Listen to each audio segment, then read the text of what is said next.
wabarakatuh. Waalaikumsalam warahmatullahi wabarakatuh. Puji dan syukur kita ucapkan kehadirat Allah Subhanahu wa taala yang telah melimpahkan rahmat-Nya kepada kita.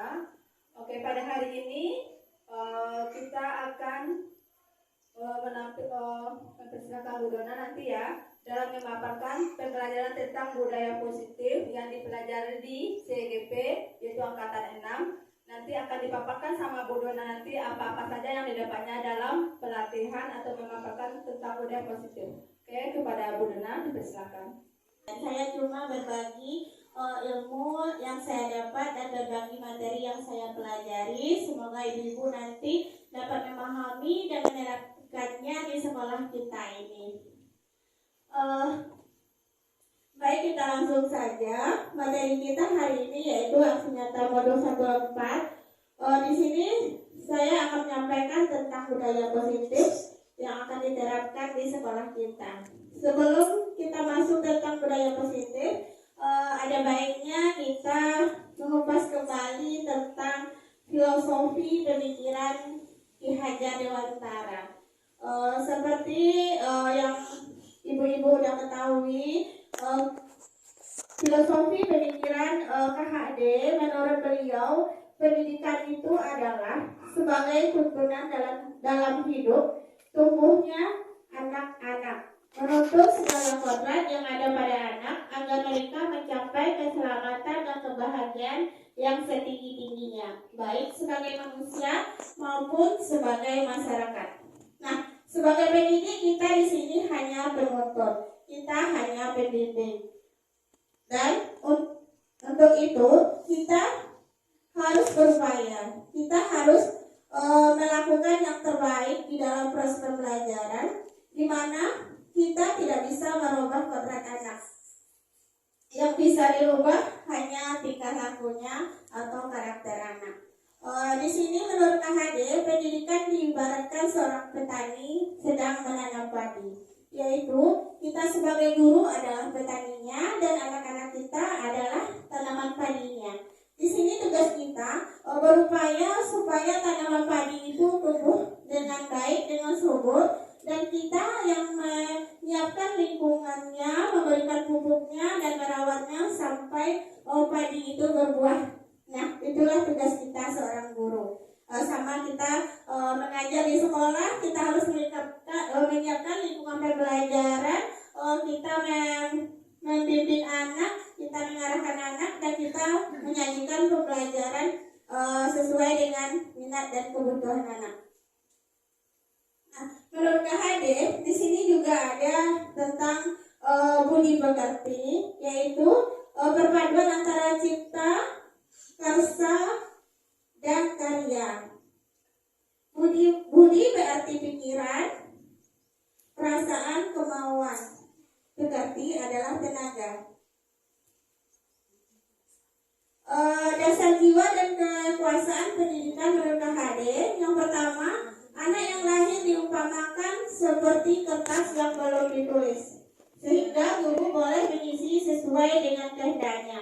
Ini adalah aliran lama, ini adalah menurut pendapat orang-orang lama, dan ini tidak ada lagi dipakai. Yang kedua adalah aliran negatif, yaitu anak lahir diibaratkan sehelai kertas yang sudah diisi penuh, sehingga siapapun tidak bisa merubah karakternya, termasuk kita. Pendidik cuma mengawasi aja. Itu menurut aliran negatif. Nah, yang ketiga, muncullah teori konvergensi, yaitu anak yang dilahirkan ibaratkan kertas yang sudah diisi penuh dan tulisannya masih suram. Jadi tugas pendidik di sini, pendidik cuma menjelaskan nanti tulisan yang bersifat positif aja. Jadi yang negatifnya nanti tidak usah ditebalkan. Berarti segala sifat-sifat negatif pada anak nanti akan kita tidak usah kita munculkan, istilahnya kita beri arahannya supaya tidak menebal tulisan tersebut. Nah, dalam pendapat KHD ini peralatan pendidikan yang dipakai, yang pertama kita harus memberi contoh. Sebagai guru kita harus bisa menjadi teladan. Jangan kita di sekolah aja kita sebagai guru bersikap sayang begitu pada anak, sedangkan di rumah sama anak kita sendiri, apaan tuh bahasanya kasar, nanti anak kita, tetangga kita mendengar, lah di sekolah aja ibu gurunya seperti itu. Sebaiknya kita sinkronkan sikap dan perilaku kita supaya jadi teladan bagaimana kita di sekolah dan bagaimana juga kita di rumah.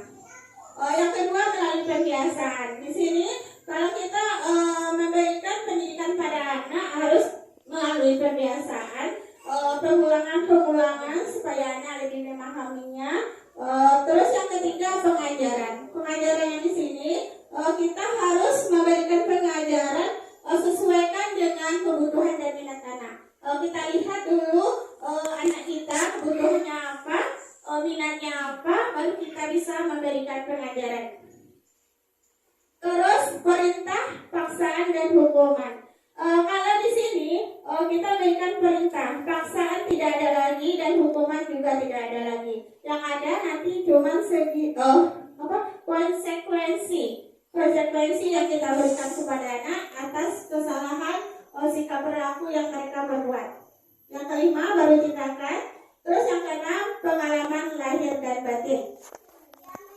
Nah, pengalaman lahir dan batin ini anak akan belajar melalui pengalaman nyata, baik yang dilihatnya maupun yang dirasakannya. Sebaiknya pendidikan dilaksanakan seperti itu. Menurut KHD, pendidikan hendaknya mendidik anak sesuai dengan kodrat alam dan kodrat zaman. Nah, anak memiliki kemampuan, keterampilan abad 21 dan tidak lari dari konteks budaya. Itulah pengajaran yang seharusnya kita ajarkan kepada anak karena kita mengikuti kodrat zaman. Nah, itulah maksudnya kodrat zaman.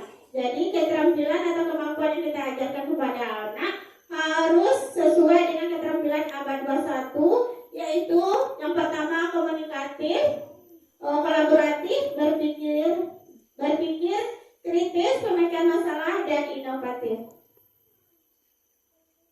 Baik, kita lanjut lagi pada inti materi. Inilah budaya positif yang akan saya paparkan nanti, yang akan kita terapkan di sekolah kita. Yang pertama kita mengenal dulu konsep-konsep kunci budaya positif, yaitu perubahan paradigma, belajar, stimulus, respon, lawan, dan teori kontrol. Yang kedua keyakinan kelas. Yang ketiga disiplin positif. Yang keempat kebutuhan dasar manusia. Terus segitiga restitusi, motivasi perilaku manusia, dan 5 posisi kontrol. Di sini kita lihat satu-satu, mulai dari yang pertama yaitu perubahan paradigma, stimulus, respon, lawan, dan teori. Ini ibu-ibu nanti bisa baca aja, nanti materinya saya bagikan. Di sini bisa dilihat stimulus, respon tentang dunia dan teori kontrol tentang dunianya. Baik, kita lanjut. Yang kedua disiplin, dan 3 motivasi perilaku manusia. Menurut pemikiran KHD ini sejalan dengan pandangan Diane Gosen dalam bukunya Restructuring School Discipline 2001 menyatakan bahwa arti disiplin berasal dari bahasa Latin yang artinya belajar. Berarti kita di sini kalau mau mengikuti disiplin kita harus belajar. Kita harus menjadi murid dan menjadi pengikut. Kita lanjut dengan materi yang kedua, yaitu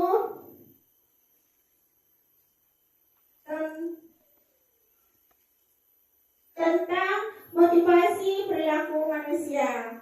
Motivasi ini terbagi atas 2. Yang pertama yaitu untuk menghindari ketidaknyamanan atau hukuman. Nah, fungsi motivasi di sini menghindari ketidaknyamanan atau hukuman. Maksudnya di sini tingkat terendah dari motivasi manusia biasanya orang memotivasi perilakunya untuk menghindari hukuman dan ketidaknyamanannya.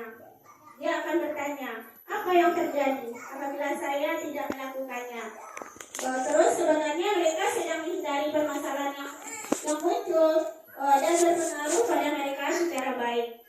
Terus yang kedua, untuk mendapatkan imbalan dan penghargaan dari orang lain. Nah, di sini mereka melakukan sebuah tindakan untuk mendapatkan pujian dari orang lain yang menurut mereka penting dan mereka letakkan dalam dunia berkualitas. Kita lanjut lagi, fungsi motivasi di sini untuk menjadi orang yang mereka inginkan dan menghargai dirinya sendiri dengan nilai-nilai yang mereka percaya. Jadi orang dengan motivasi ini akan bertanya, akan menjadi orang seperti apa bila saya melakukan ini? Mereka melakukan sesuatu karena nilai-nilai yang mereka yakini dan hargai. Di sini mereka melakukan karena mereka ingin menjadi orang yang melakukan nilai-nilai mereka yang mereka yakini tersebut. Ini adalah motivasi yang akan membuat seseorang memiliki disiplin positif, karena motivasi perilakunya ini bersifat internal, bukan eksternal. Jadi bersumber dari dalam dirinya sendiri. Baik, kita lanjut tujuan dari disiplin positif. Yang pertama, tujuannya adalah menanamkan motivasi yang ketiga pada murid-murid kita, yaitu untuk menjadi orang yang mereka inginkan dan menghargai diri sendiri dengan nilai-nilai yang mereka percaya. Yang kedua, ketika murid-murid kita memiliki motivasi tersebut, mereka telah memiliki motivasi intrinsik yang berdampak jangka panjang. Jadi motivasi ini yang tidak akan terpengaruh pada hukuman dan hadiah apapun yang kita berikan. Terus selanjutnya mereka akan tetap berperilaku baik dan berlandaskan nilai-nilai kebajikan karena mereka ingin menjadi orang yang menjunjung tinggi nilai-nilai yang mereka hargai. Nah, kita lanjut lagi. Budaya positif ini, yang pertama kita bisa strateginya yaitu dengan membuat keyakinan kelas, hukuman dan penghargaan. Mengapa keyakinan kelas? Mengapa tidak peraturan saja? Nah, di sini keyakinan kelas yang kita terapkan di kelas itu, saya pernah mencoba menerapkan keyakinan kelas itu, seperti misalnya ada anak yang tidak menyusun mainan atau tidak suka bergotong royong dengan temannya yang bersingkat kelas. Di sini ibu-ibu bisa membuat keyakinan kelasnya yaitu bergotong royong, merapikan kelas bersama, bisa seperti itu. Dan bisa juga saling menghargai. Misalnya ada teman, ada anak yang suka mengganggu teman atau tidak mendengarkan ibu guru bercerita, nanti kita bisa membuat keyakinan kelasnya saling menghargai. Seperti itu susunan kata-katanya. Terus yang kedua, mengapa ada keyakinan kelas? Yang penting untuk terbentuknya budaya positif. Dengan keyakinan kelas ini nanti kita akan menuntut anak untuk kembali bertanggung jawab atas komitmen mereka.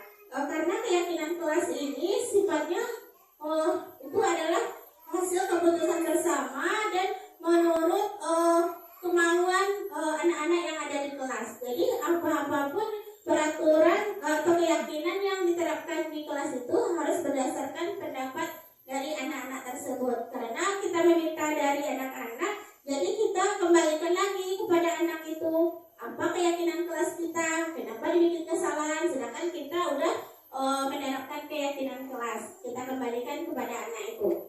Yang ketiga, bagaimana mewujudkan sebuah keyakinan kelas yang efektif. Nah, untuk mewujudkannya, nanti ibu-ibu boleh membuat keyakinan kelas itu seperti kita kemarin tuh mencoba membuatnya di kertas. Kita tulis di sebuah kertas, kita minta pendapat anak-anak, terus minta anak-anak itu untuk menghias sesuai dengan kreativitasnya.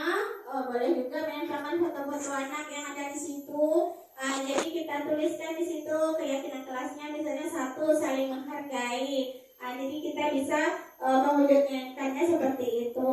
Nanti ingatkan selalu anak itu setiap hari dengan keyakinan keyakinan kelas atau kesepakatan yang telah kita buat. Nah, ini langkah-langkahnya, prosedur pembentukan keyakinan kelas seperti yang sudah saya utarakan tadi. Yang pertama, persilakan murid-murid di kelas untuk bercurah pendapat tentang peraturan yang akan disepakati. Kita ajak anak untuk berdiskusi, kita lakukan tanya jawab, dan nanti kita ambil kesepakatan keyakinan seperti apa. Terus yang kedua, mencatat semua masukan para murid. Nah, kalau di TK mesti anak tuh, Bu, kita kayak gini aja, Bu, kita bergotong royong aja, Bu, sama-sama. Atau Bu, kita tidak boleh jahat sama teman, Bu, kan seperti itu. Nanti kita ambil kata-katanya saling menghargai aja atau saling menyayangi. Yang ketiga, susunlah keyakinan kelas sesuai prosedur pembentukan keyakinan kelas. Gantilah kalimat-kalimat dalam bentuk negatif menjadi positif. Nah, kalimatnya ini, contohnya kalimat negatif itu jangan berlari di dalam kelas atau koridor. Itu kalimat negatif. Jadi tidak boleh kita buat pada keyakinan kelas kita.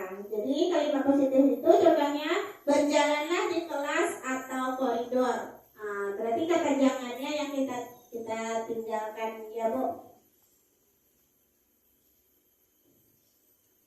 Nah, kita lanjut lagi materi yang selanjutnya, 5 kebutuhan dasar manusia. Kebutuhan dasar manusia itu seperti yang kita ketahui, yang pertama kebutuhan bertahan hidup.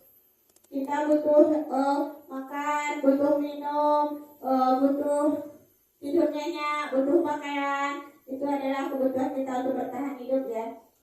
Terus selanjutnya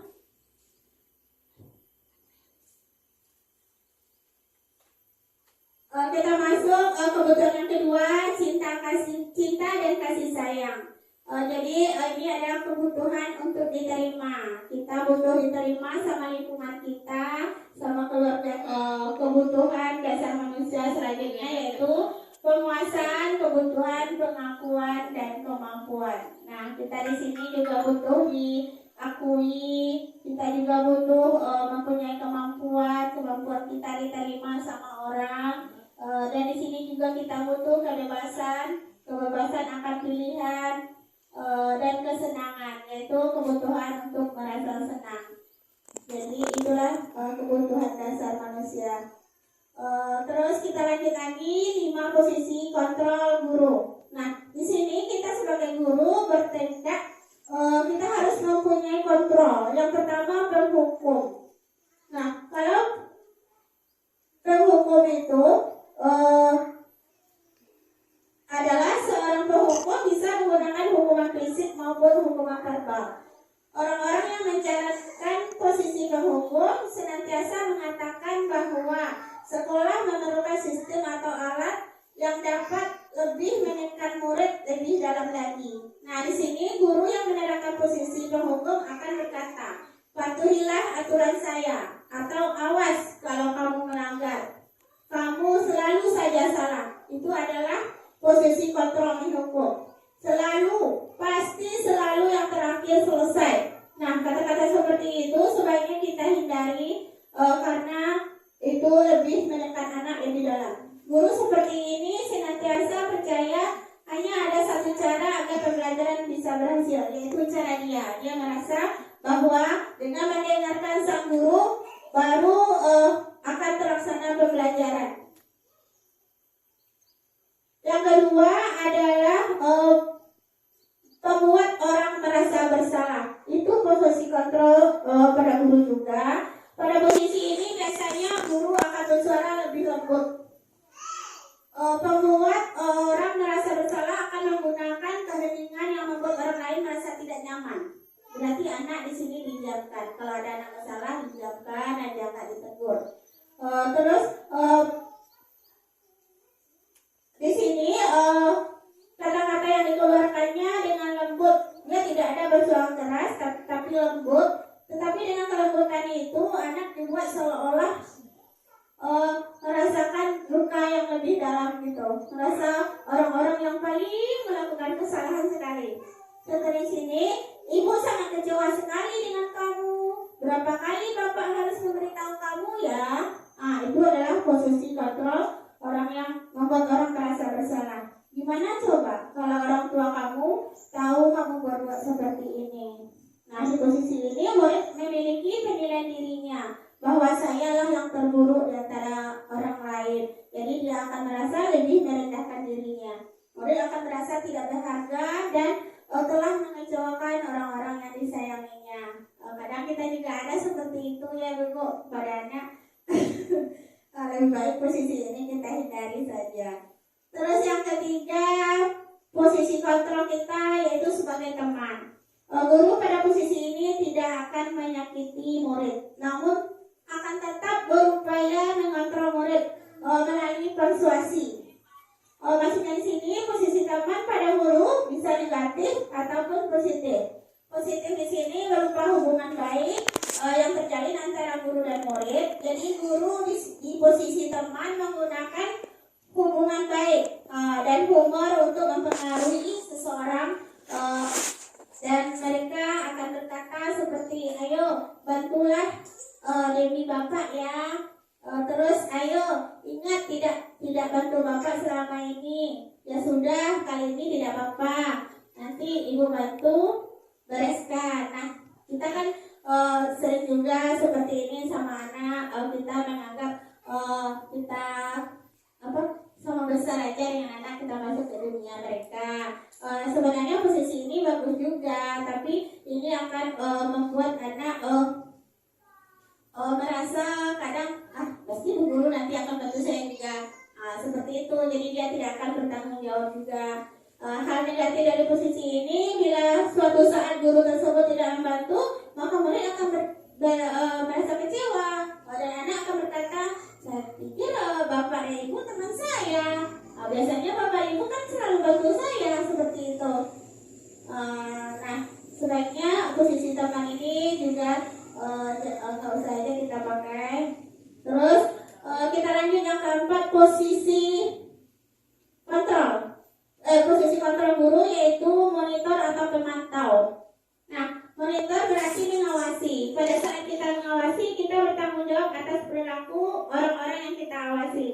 Posisi pemantau berdasarkan pada peraturan dan konsekuensi dengan menggunakan sanksi dan konsekuensi. Kita dapat memisahkan hubungan pribadi dengan murid sebagai seorang yang menjalankan posisi pemantau. Pertanyaan yang diajukan seperti peraturannya apa ya, seperti itu. Apa yang telah kamu lakukan? Nah, sanksi atau konsekuensinya apa ya atas kesalahan kamu? Nah, di sini seorang pemantau sangat mengandalkan perhitungan, catatan, data yang dapat digunakan sebagai bukti atas perilaku seseorang. Posisi ini akan menggunakan stiker, slip catatan, daftar cek, dan lainnya. Posisi monitor sendiri berawal dari teori stimulus respon yang menunjukkan tanggung jawab guru dalam mengontrol anak. Baik, kita lanjut lagi. Posisi kontrol yang kelima yaitu sebagai manajer. Nah, ini adalah posisi yang terbaik yang harus kita terapkan pada anak. Manajer adalah posisi mentor di mana guru berbuat sesuatu bersama murid. Maksudnya di sini mempersilahkan murid bertanggung jawab atas perilakunya, mendukung murid agar dapat menemukan solusi atas permasalahannya sendiri. Nah, sebagai seorang manajer, kita seorang guru telah memiliki keterampilan di posisi teman maupun pemantau, dan dengan demikian bisa jadi waktu tertentu kembali kepada kedua posisi tersebut bila diperlukan. Nah, berarti posisi teman, posisi pemantau ada juga kita pakai, tapi tidak selalu. Lebih baik posisi manajer ini yang kita pakai ya, supaya kita bisa melatih anak untuk mempertanggungjawabkan perilaku mereka.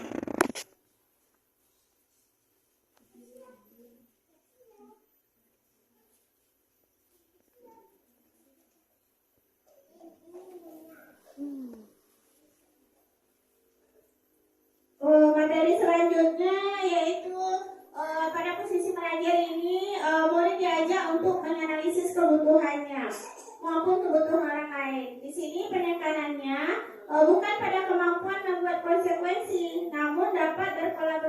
dengan murid.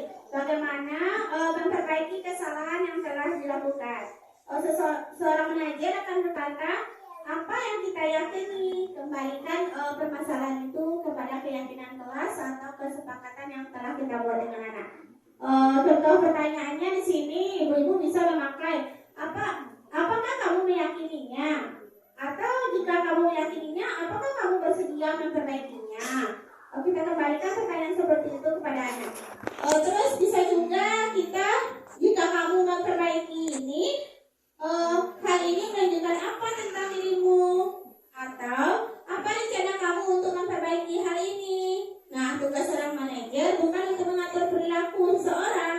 Kita di sini cuma membimbing murid untuk dapat mengatur dirinya. Seorang manajer bukan memisahkan murid dari kelompoknya, tetapi mengembalikan murid ke kelompoknya dengan lebih baik dan lebih kuat. Materi selanjutnya yaitu segitiga restitusi. Dan inilah teknik untuk penyelesaian masalah. Kalau ada masalah yang terjadi pada anak kita, kita terapkan segitiga restitusi ini. Ini ada 3 sisi. Yang pertama yaitu validasi tindakan yang salah. Ini adalah posisi yang sebelah kiri. Di sini kita bisa mengajukan pertanyaan pada anak. Kamu tentu punya alasan mengapa kamu melakukan ini kalau ada anak yang bersalah. Nah, terus adakah cara yang lebih efektif untuk mendapatkan apa yang kamu butuhkan? Seperti itu pertanyaannya pada anak. Terus pada sisi sebelah kanan kita bisa melihat di sini yaitu menanyakan keyakinan. Kita tanyakan keyakinannya pada anak. Keyakinan kelas apa yang telah kita sepakati? Terus kamu ingin menjadi orang seperti apa? Seperti itu. Pada sisi bawah yaitu menstabilkan identitas. Maksudnya di sini kita bisa mengajukan pertanyaan. Setiap orang pasti pernah melakukan kesalahan. Sama juga dengan ibu. Nah, kamu juga bisa seperti itu. Kita tidak langsung menghujat si anak. Kita bisa juga mengembalikan masalah itu ke kita. Terus kamu bukan satu-satunya yang pernah melakukan ini. Banyak juga teman-teman seperti ini. Nah, baru kita lanjutkan ke sisi-sisi yang lainnya. Begitu cara kita menyelesaikan permasalahan pada anak.